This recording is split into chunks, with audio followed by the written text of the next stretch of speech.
Hi,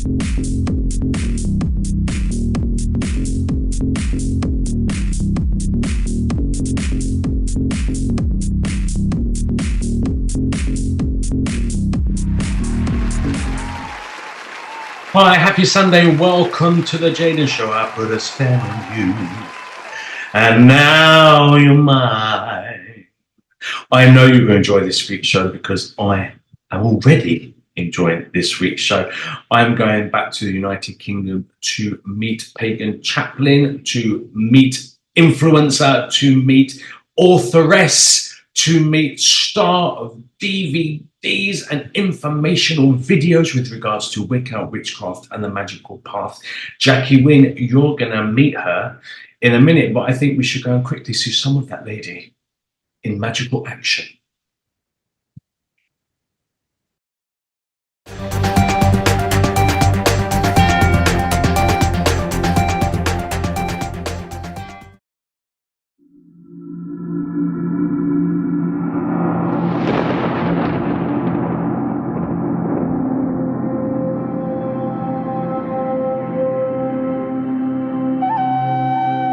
Witchcraft is one of the fastest growing forms of spirituality in the Western world today. Many people are choosing to walk a more spiritually aware path, one that connects them to the land and to nature, one that allows them to feel the changing seasons and to recognise the divine in all things, including that which is within themselves. Witchcraft and paganism offers all this and more. However, it is not a path to be chosen lightly. If you think that this path is all about magic, conjuring spirits and performing spells, then you are very wrong. Whilst there certainly is an element of all these things within the craft, it is more about a personal, spiritual journey, a journey to find oneself.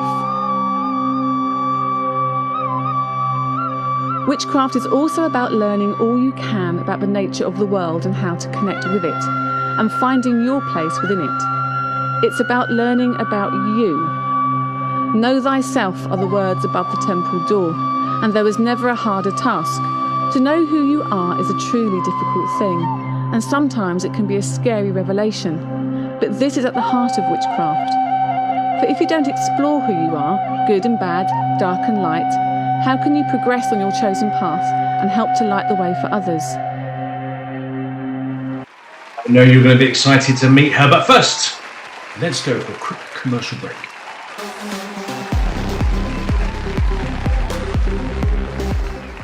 Hola, somos We Love the Sea. Somos una fundación sin fines de lucro. Estamos empoderando a la nueva generación para convertirse en defensores del océano y ayudar a salvar a nuestros mares enfermos. Uno de nuestros propósitos es poder compartir información de valor de una forma que nuestros niños y jóvenes puedan empatizar con su oportunidad y derecho de tener un planeta sano, y mediante la biología marina, el arte y actividades de conexión con el mar, ellos vayan conociendo la salud de nuestros océanos. Hoy, We Love the Sea está tomando acción con nuestros guerreros del mar y ellos están haciendo todo lo posible para ayudar a limpiar nuestras playas locales. Están conectando con la naturaleza y empatizando con ella. Hemos creado también una campaña para difundir que nuestra playa es libre de bloqueador solar, ya que en su gran mayoría los protectores solares dañan al arrecife, y a escasos metros tenemos al hermoso Parque Nacional Arrecifes de Puerto Morelos. Nos encontramos en el Caribe mexicano, en Puerto Morelos, Playa del Carmen y Cancún. Tu pequeño puede ser parte del programa escolar Guerrero del Mar y convertirse en un embajador del océano. O incluso tú puedes apoyar a un pequeño marino local a ser parte del curso con nuestro programa de patrocinador. We love the sea! We love the sea! Hey guys, I wanted to take this opportunity to let you know about the Jaden Show commercial break starting now. This is amazing news because now every single week you have a couple of minutes to be able to advertise something you want to advertise. So if you have a business, if you have an event coming up, if you have a new album, art gallery, or anything you want to particularly advertise on a show, this is your chance to do it. March and April 2024, the advertisements are free, so please let me know. Get in touch to me on Jaden Cornelious at AOL.com. It will be wonderful to hear from you. If you are a charity or a charitable organisation or a non-profit and you are advertising something with regards to that, then always, your advertising is free. So let me know. You will need to send me between a 1 and 2 minute video around that time, if possible, something that you want to advertise, and I will fit it into this spot. Get on. I'll see you soon. Take care. Are you ready? Let's go and meet this week's amazing guest, the incredible, the magical Jacqui Winn.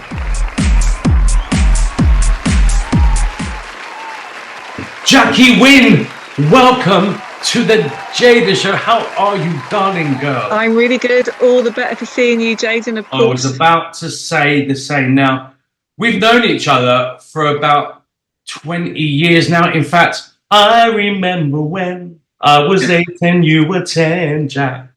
It was about 20 years. It's been a long time. Yeah, too long, some people And you're might still say. not even remotely grey. That's fucking amazing. It's great. It's all out of a bottle, love. I was hoping to say that there's been no stress, Jaden, with you in my life for the last 20 years. Right. You're like the elixir of youth. If only. If only. Bloody hell, I've been doing a lot bleeding better than I am. So I've been blessed to know you, and I've been blessed to work with you, and been blessed to kind of share many magical, intimate moments. Yeah, we certainly have. Excluding the great right, we have pretty much, we've shared Done everything. lots of tears, lots of laughter, lots of stupidity. Yeah, a lot. To be completely honest. But how did it all start for you? Because there's lots of misconceptions at the moment, especially at the moment. If you look at TikTok and stuff like that, about everything is satanistic at the moment. Yeah. Everything is going back to Satanism.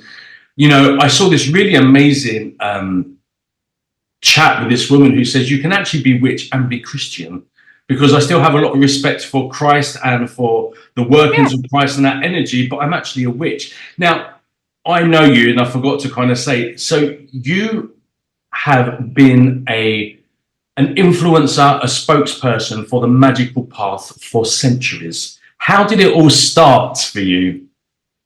Well, I think I grew up in a really normal household. I say normal, whatever that is. Yeah. My dad was an atheist. My mum was brought up a Catholic, but never practiced. But I always knew from a young child that I was very different to the rest of my family. It was kind of, what's it? Is it round peg, square hole, or square peg, round hole, whatever it is? Yeah. And I knew that there was something other than the usual forms. And I'm using adult words and adult thoughts now for the child that I was. I wouldn't have had these words for it. But I knew that there was something other than the fundamental religions that, you know, the usual religions of the world that we were introduced to as children at school. And I always felt that I was searching for something.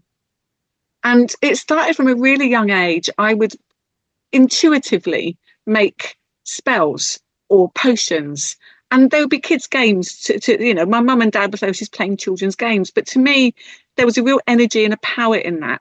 I was quite a loner as a kid. I had friends, but nobody that I really clicked with in the same way, or nobody that really thought in the same way as I did. And I didn't have a word for this. I didn't have a word for what it was I was doing. I didn't know about witchcraft, but I did have a real deep belief in magic and the magic of the nature and countryside. So I was always out walking. I was always out in the woodlands. I was always out, you know, kind of picking flowers and talking to beings that no one else really saw.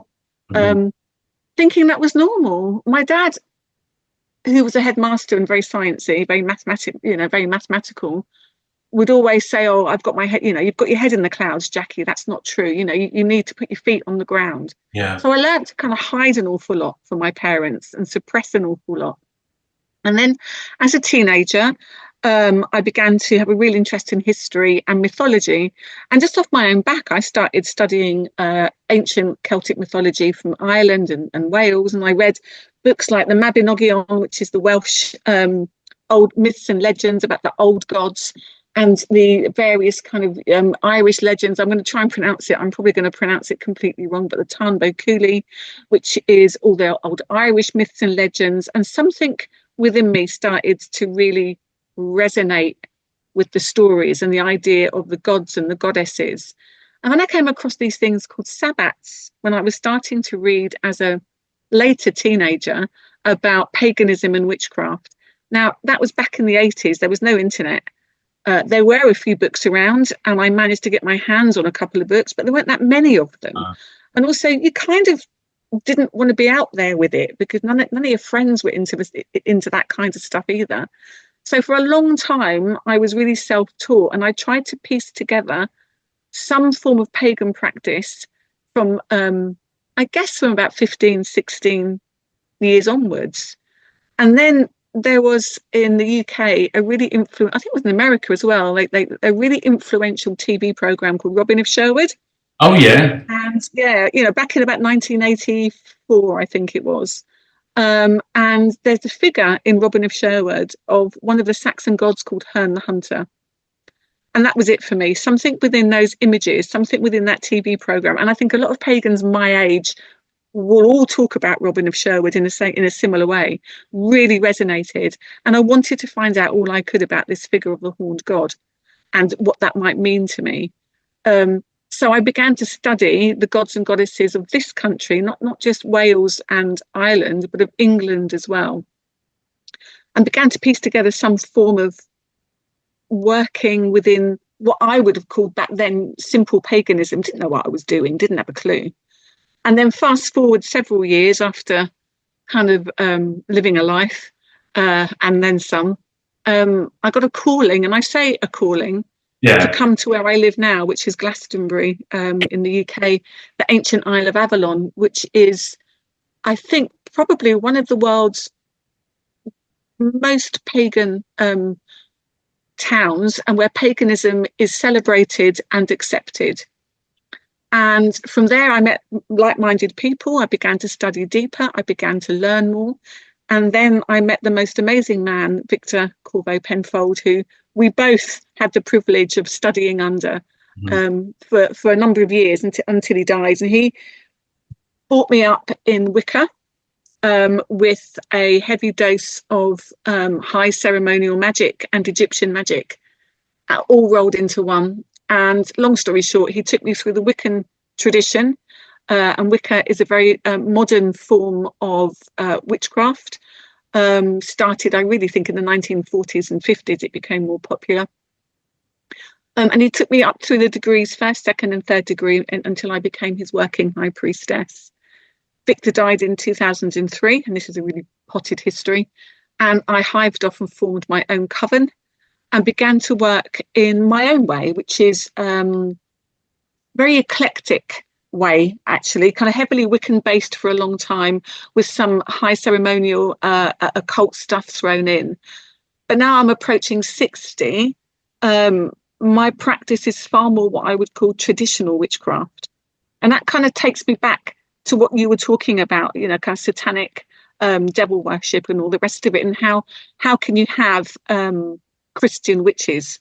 So a lot of traditional witchcraft in the kind of 13, 14, 15, 16, 1700s would have been with a Christian background. That's not my background, but a lot of those witches back then would have professed themselves as Christian. And in fact, a lot of the spells and a lot of the charms and the chants that they would have used would have directly come from the Bible. So this blending of Christianity and witchcraft is quite common. And you see it in other forms of practice like voodoo, hoodoo, Santeria, Obia. They all mix West African and Caribbean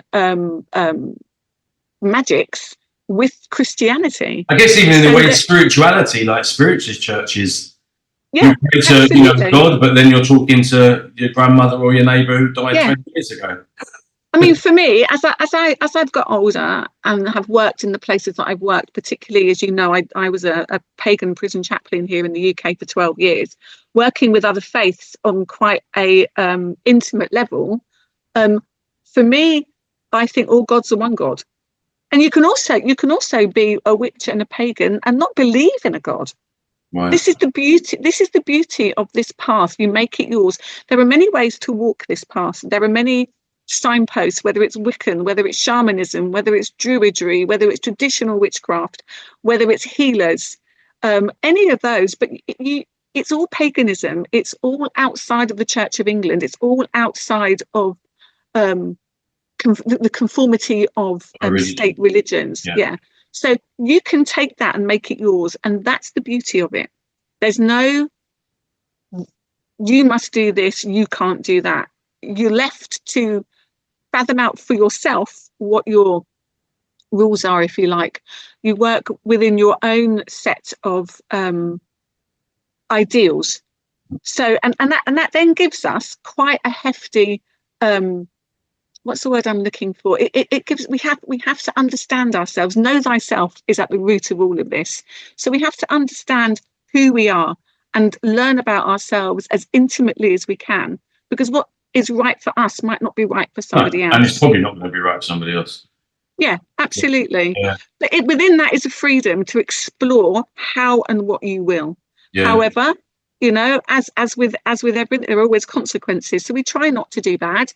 But, you know, if I do my bad might not be your bad. Yeah. My good might not be your good. Mm-hmm. So it's leaving it to us to interpret how we work. But the onus is on us to work within our own boundaries, if that makes sense. So how do you deal, obviously, at the moment it's going crazy, you know, like over the internet and social media, you're getting like Sam Smith when he was normal, Sam Smith after he sold his soul, Beyonce, and you're getting all this, and it all goes back to the, you know, like, and also like the new portrait of King Charles, if you double it in the middle, there's Baphomet in the middle. All of them relevant gods and beliefs and systems. What differentiates someone who's following a pagan path?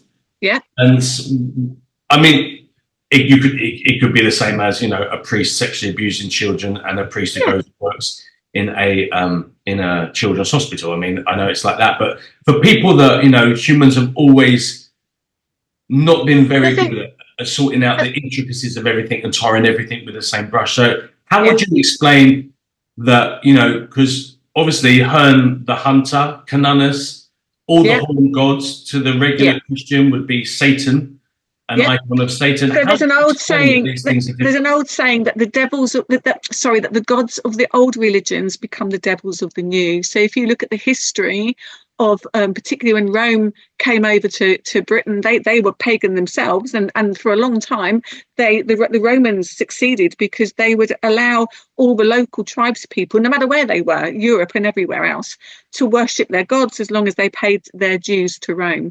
And as Christianity took hold, it became more lucrative for Rome to become Christian and to convert those people they conquered to Christianity. And one of the ways to do that is to ridicule their old gods. So the gods of the old religions become the devils of the new.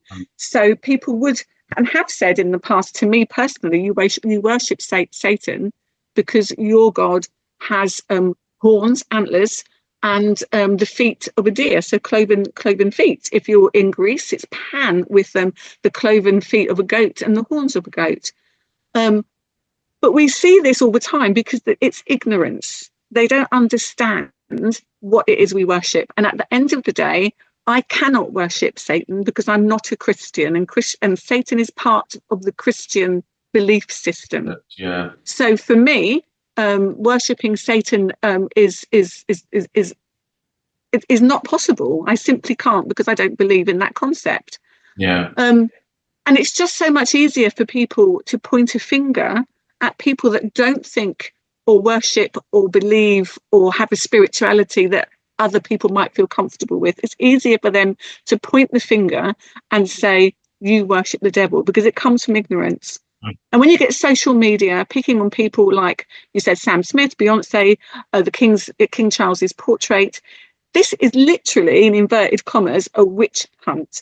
These are people people that stand out, people that will speak their minds, people that are doing well for themselves, people that are born into privilege that a lot of people might not like or understand. So it's easy to point the finger at people. And I think people in the public eye, they get an awful lot of that. Now, it might be that Sam Smith worships the devil. I haven't got a clue. Or it might be social media gone wrong. But I think there's a lot of paranoia around faith and religion these days, whether you're Christian, whether you're Muslim, whether you're pagan, whether you're craft. I think people simply don't like what they don't understand. Yeah, absolutely. I think we've always been like that, right? That's why there's been so much fear and discrimination locally on such an intense level. I also think as well it's quite interesting. It was almost like people would be quick to say maybe they have they're in a cult and they have sold their soul to that cult. Maybe they have sacrificed and eaten children. Who knows?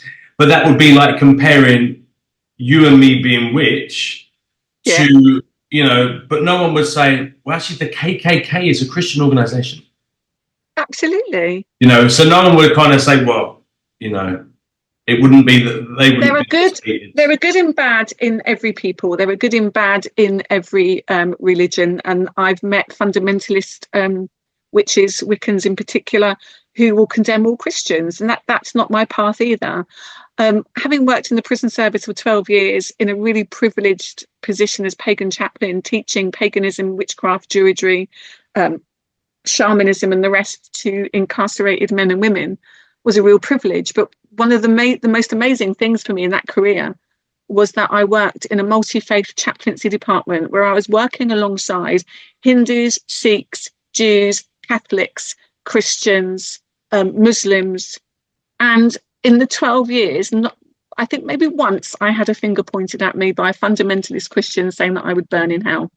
Other than that, we all got on well. We all found the commonality within our faiths rather than trying to scrape up the differences.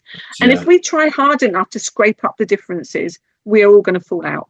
But if we work equally as hard to find the commonalities in each of our spiritualities, faiths and religions, then this world is going to be a better place. Oh, completely. Because I think my God is no different. My idea of deity is no different to Allah or Christ or Shiva or any number of different gods and goddesses. And in fact, for me as well, there is a very female presence within my idea of deity, God and goddess.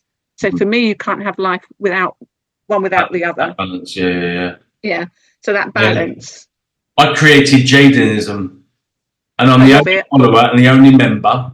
And if people like bits of what I am about, then great, they can take that and use that in their truth or their path. And if not, it don't matter. I don't worship Jaden, by the way. I think the older you get as well, the more common that is in people. I'm 60 next year, and I've got less. I give less a damn about what people think about me today than I did 20 years ago. Because I have to say, Jacqui, you can tell you're a magical person because you don't look a day over 35. That's all the bathing in virgin's blood on a new moon, darling. And eating raw kidneys. I love it. So when did you feel, because you've made DVDs, you've got a book in the process at the moment, and that's coming out soon. You've done so much, like you've had a shop, you do courses on, you're also a priestess of the labyrinth and do lots of courses on labyrinth. I have a labyrinth for my garden as well, as you know, because you helped me make it. I did. I love it. What is how do you, I don't even know what I'm trying to say. Like, when you're so multifaceted with so many different directions, and does that not, in Christianity, is really quite rigid. Can do, can't do, read this, pray that, enough. Go to church on Sunday, tithe your 10%. But as you said, paganism, witchcraft, whatever you want to call it, your own philosophy on your life is very eclectic and it's very open.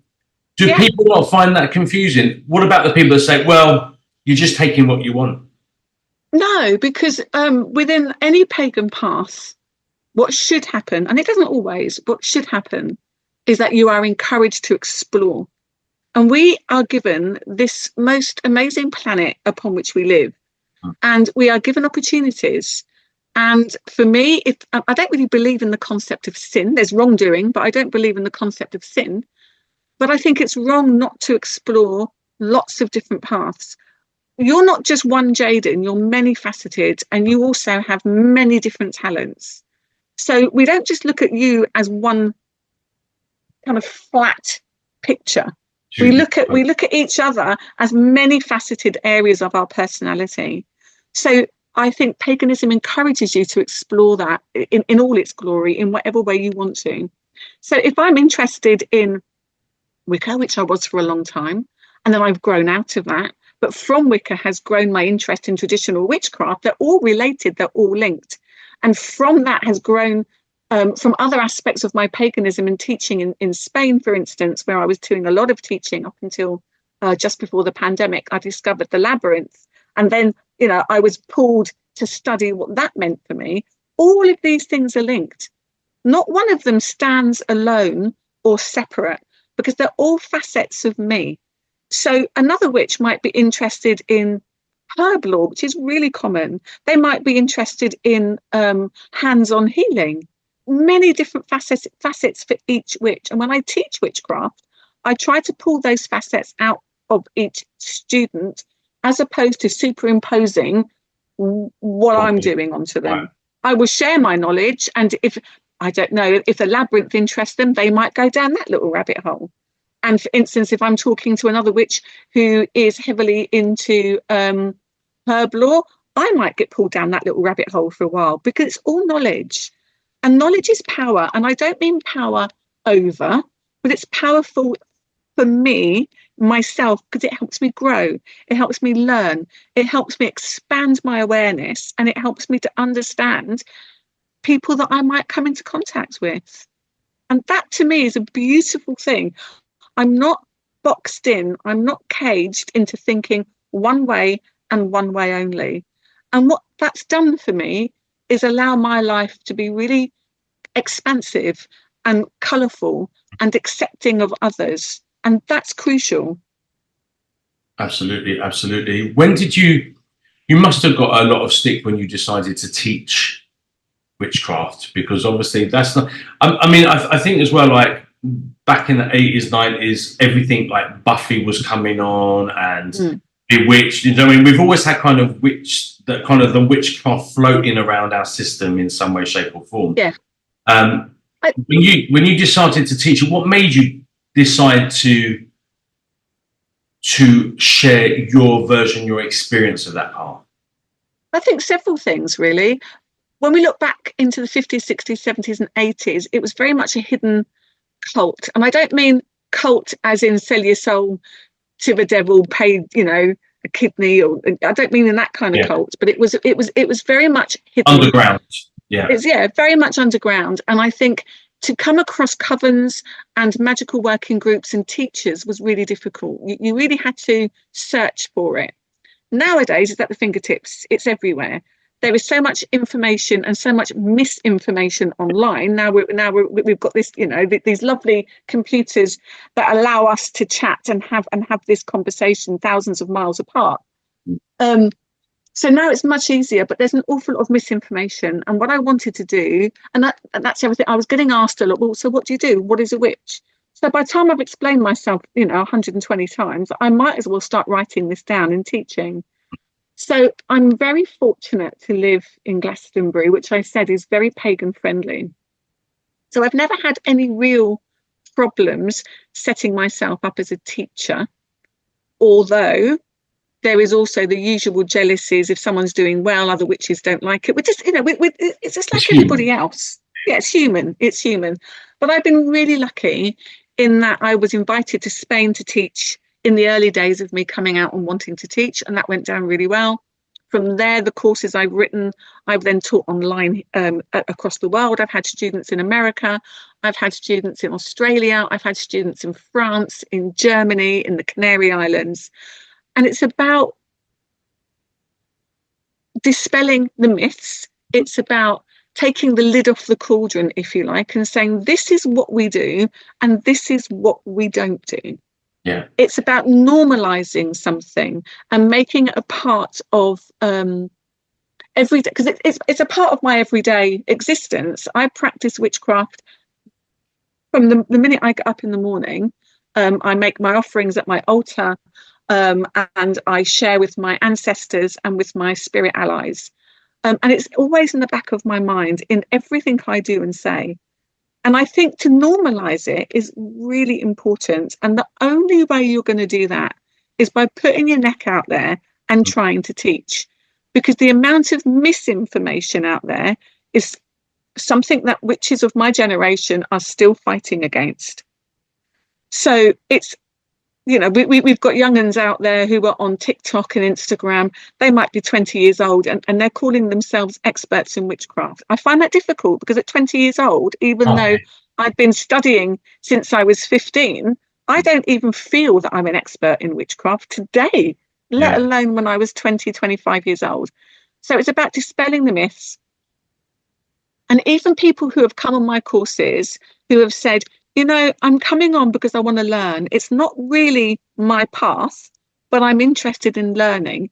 If they go away and never practice witchcraft ever, what they're taking with them is knowledge of what we do and don't do. Yeah. And that's important. I want to educate people about what witchcraft is and what it means in the 21st century, because it's very different today. It has to be than it would have been 100 years ago, 200 years ago. 17th century. Yeah, absolutely. Yeah, we wouldn't, you know, and before that, there was a myth that's been thankfully not bandied around so much today, that Wicca comes out of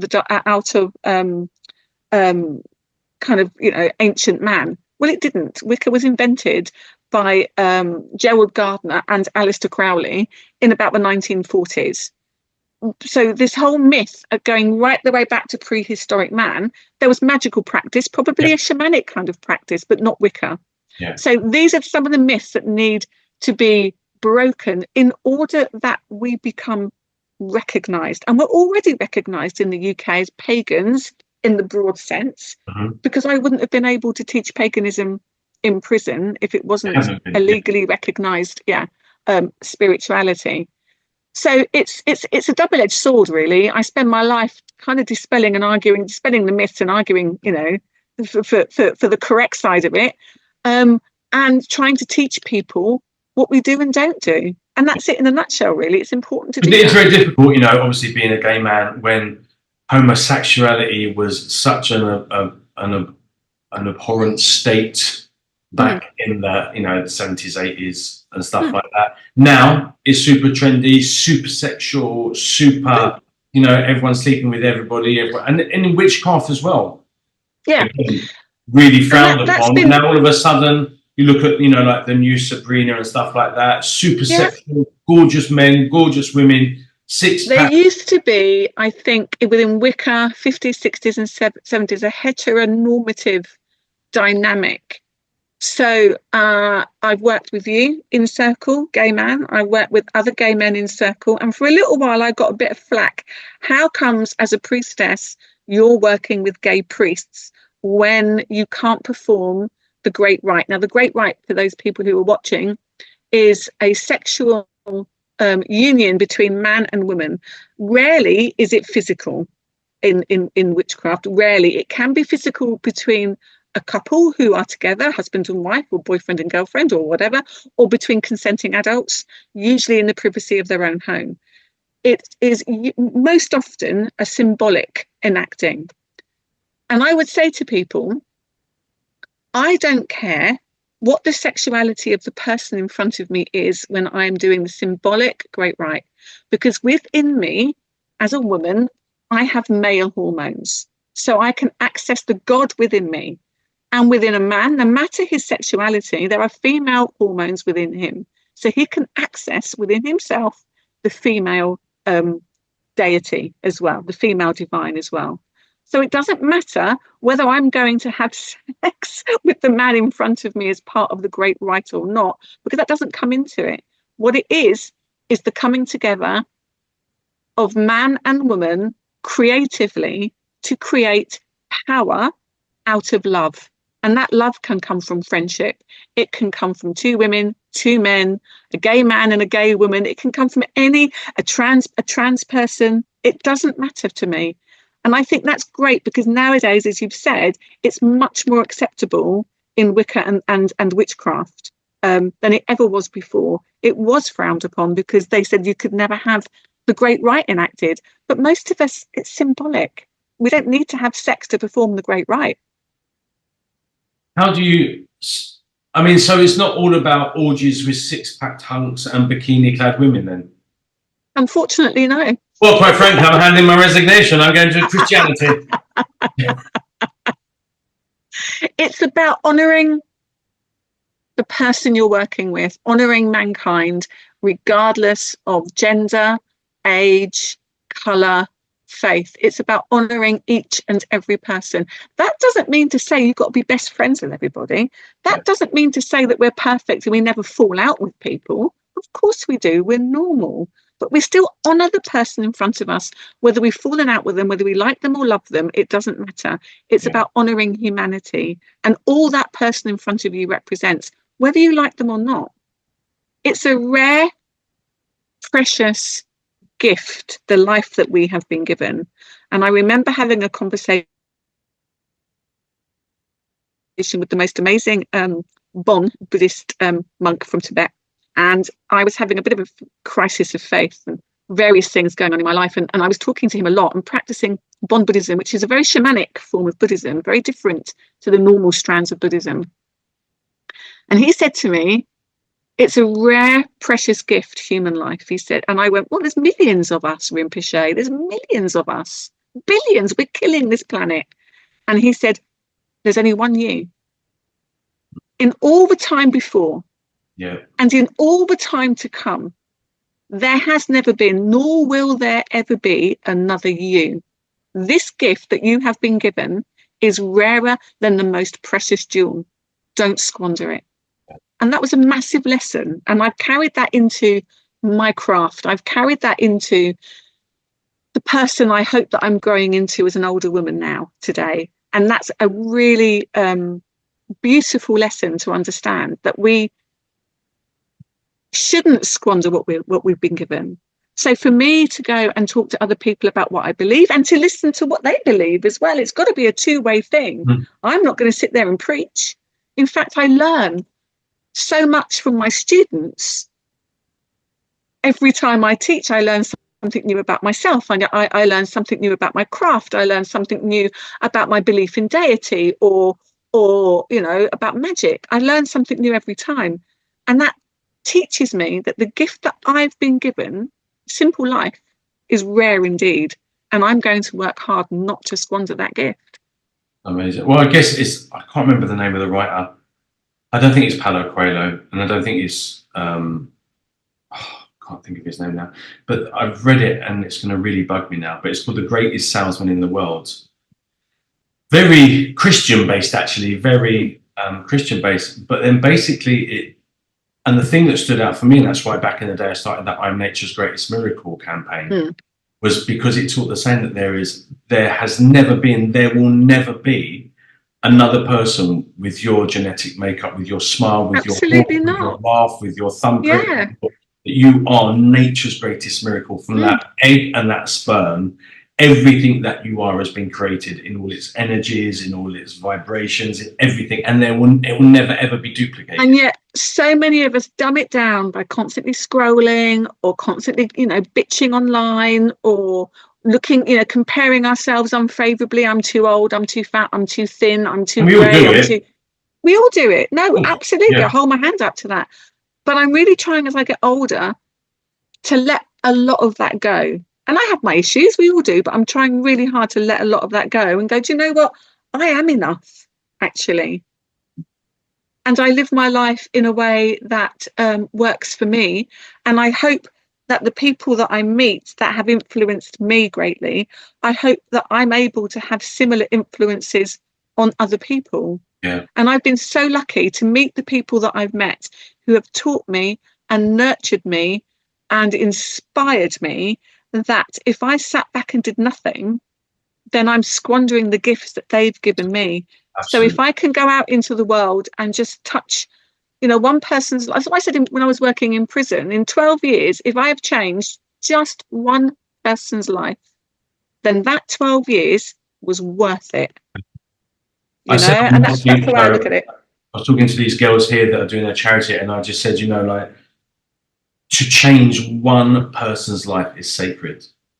If that's all you do in your whole existence, then that is untouchable. You can do more. Absolutely. You're definitely going to heaven if we're allowed in, but covering all bases. But yeah, absolutely, to save one life is amazing. And that's what spirituality is about, and that's what my path has taught me and what the labyrinth teaches me is that the path may get twist and turn in of itself, coming further and further away from the center until it winds back in again. It teaches me that no matter how much life twists and turns or seems to turn back on itself before moving forwards, because life's like that, 2 steps forward, 3 steps back at times.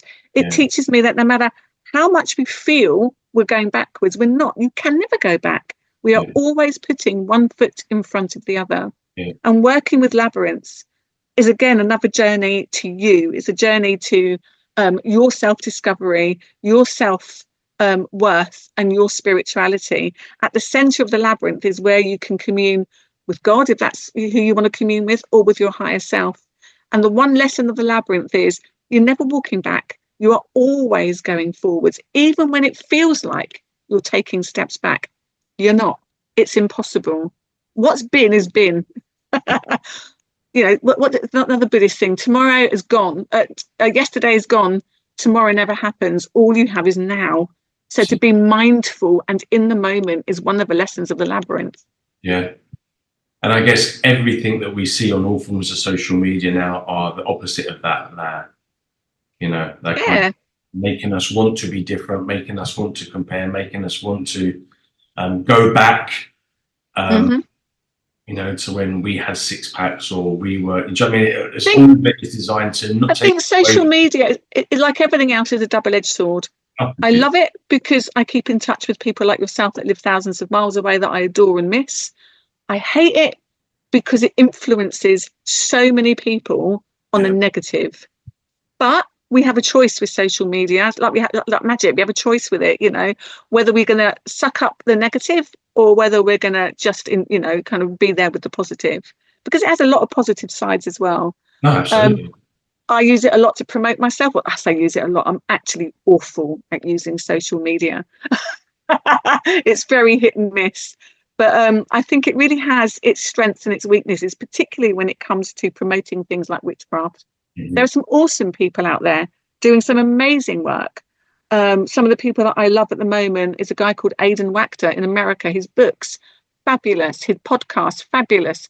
The stuff that he puts out on YouTube, amazing. He's really a good voice for witches and paganism. There's Gemma Gary, who owns Troy Books. She's also an amazing, awesome woman who is doing a lot of good out there for witches and witchcraft. And Troy Books is the most amazing place for magical books that are what I call sensible books that take a little bit of brain power to read them rather than your ABCs.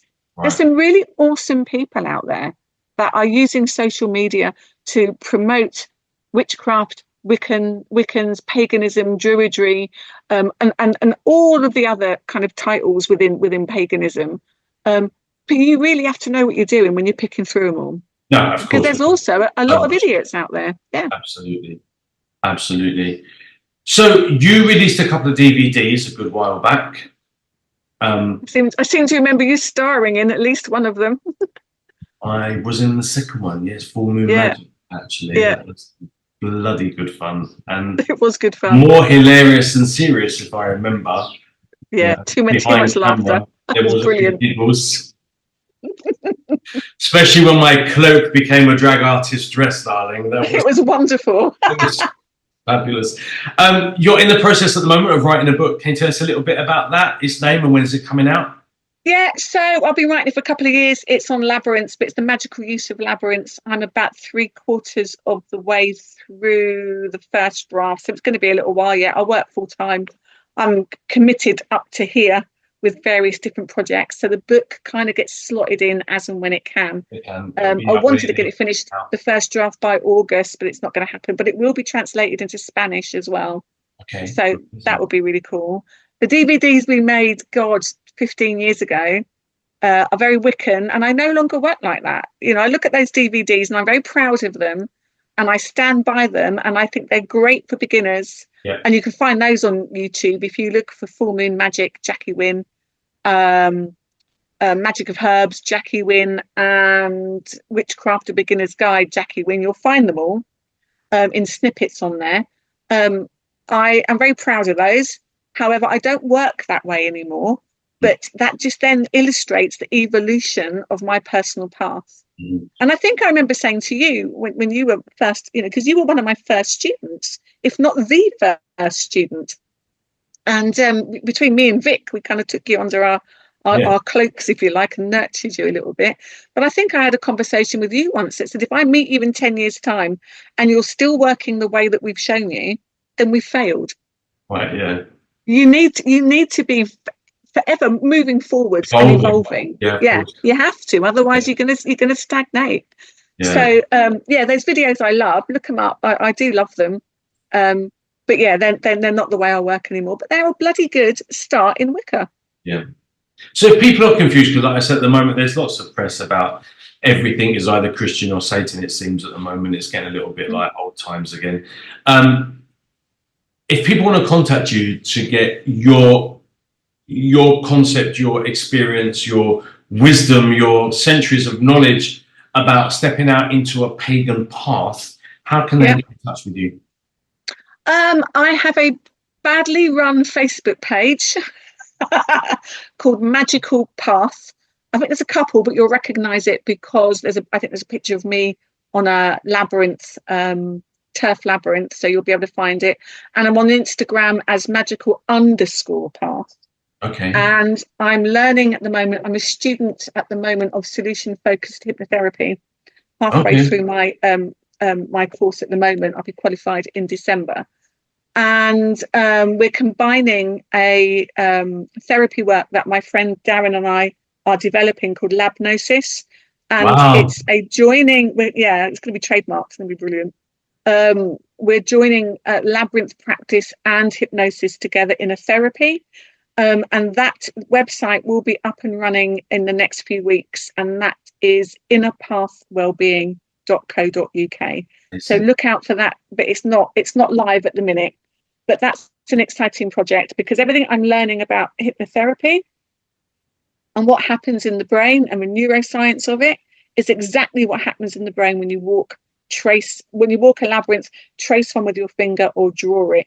It's incredible. This is really powerful stuff. Wow. And this is something I'm passionate about.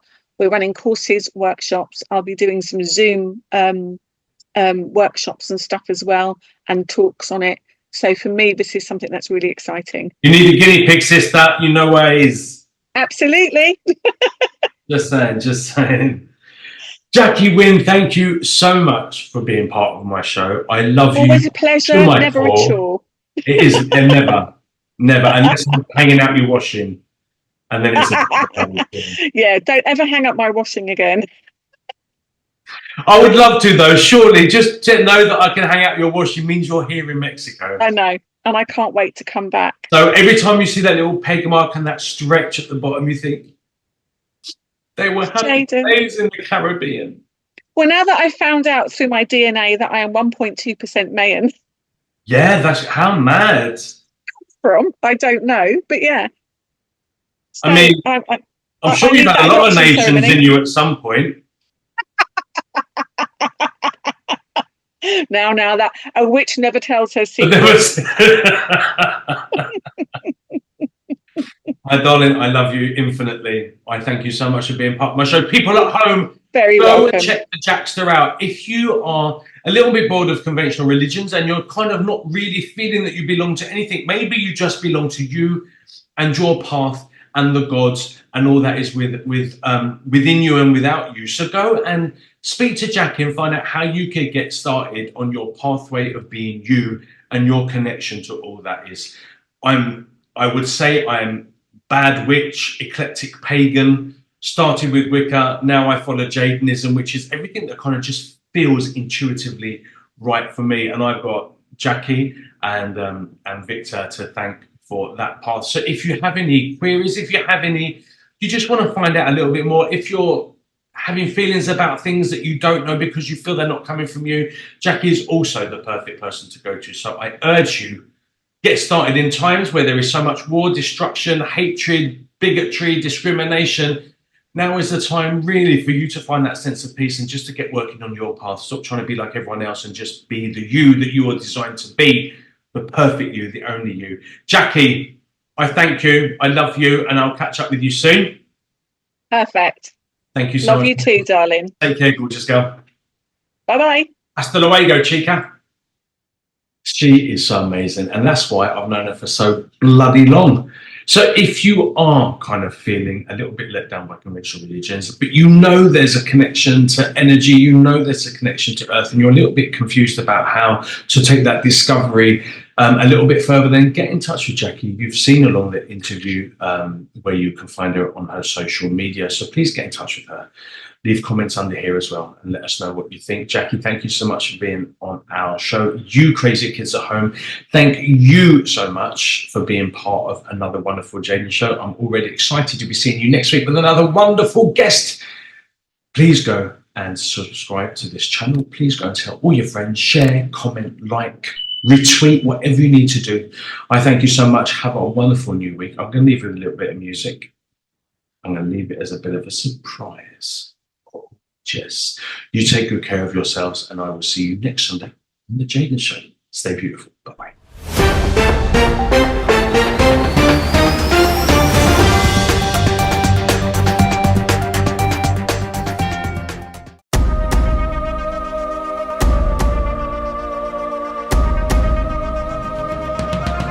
There's only one you, no one to compare you to. There's only one me, with endless possibilities.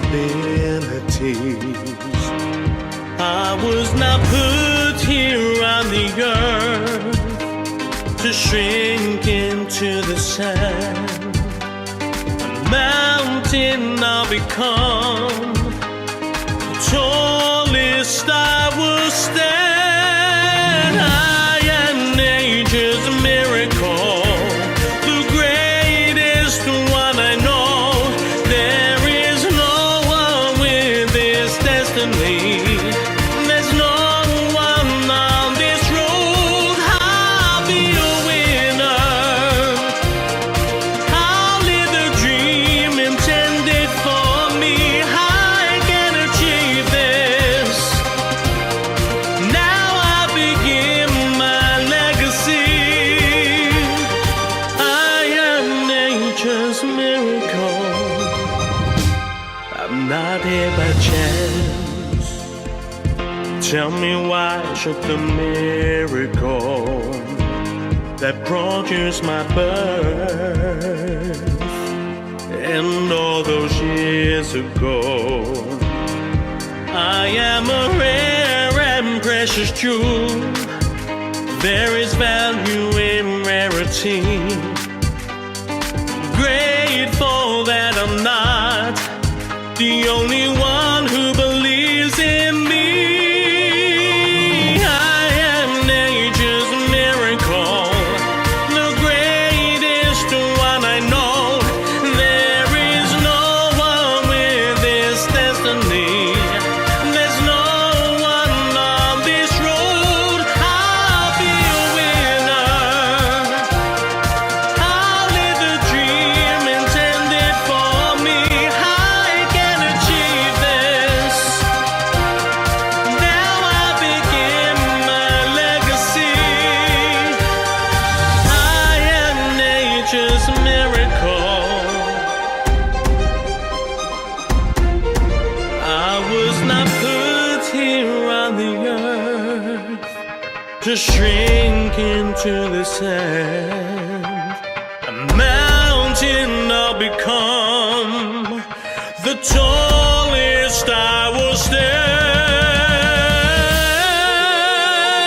I am nature's miracle, the greatest one I know. There is no one with this destiny. There's no one on this road. I'll be a winner. I'll live the dream intended for me. I can achieve this.